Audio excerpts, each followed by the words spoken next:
Mas maraming pulis daw ang ide-deploy ng NCRPO sa malawakang kilos protesta ng iba't ibang grupo sa November 30 kumpara noong September 21. Wala mang namamonitor na security threat, hindi raw inaalis ng pulisya ang posibilidad na may sumubok na manggulo. At nakatutok si Von Aquino. Simula November 28, naka-full alert ang National Capital Region Police Office para sa malawakang kilos protesta ng iba't ibang grupo sa Bonifacio Day sa November 30.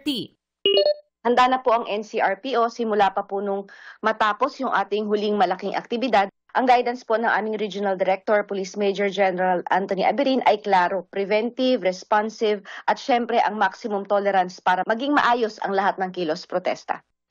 Ayon sa NCRPO, may permit na rin ang mga organizer sa People Power Monument kung saan inaasahan ng mga organizer na hindi lalagpas sa 50,000 individual ang sasali. Tiyak daw na mas marami silang ide-deploy na pulis sa November 30 kumpara noong September 21 kung kailan nagkaroon ng gulo sa Mendiola.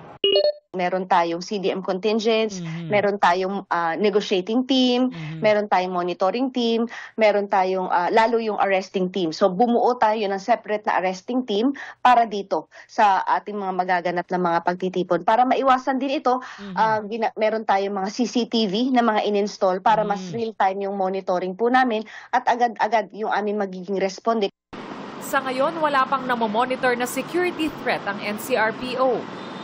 Hindi po natin inaalis yun na posibleng merong magsumubok, nagmanggulo. Meron po tayong mga civilian agents, personnel na nandyan na para siguruduhin na kung sakali man na may mamomonitor sila na hindi sila doon, kumbaga hindi sila belong dito sa grupong ito, ay agad-agad po ang magiging aksyon namin.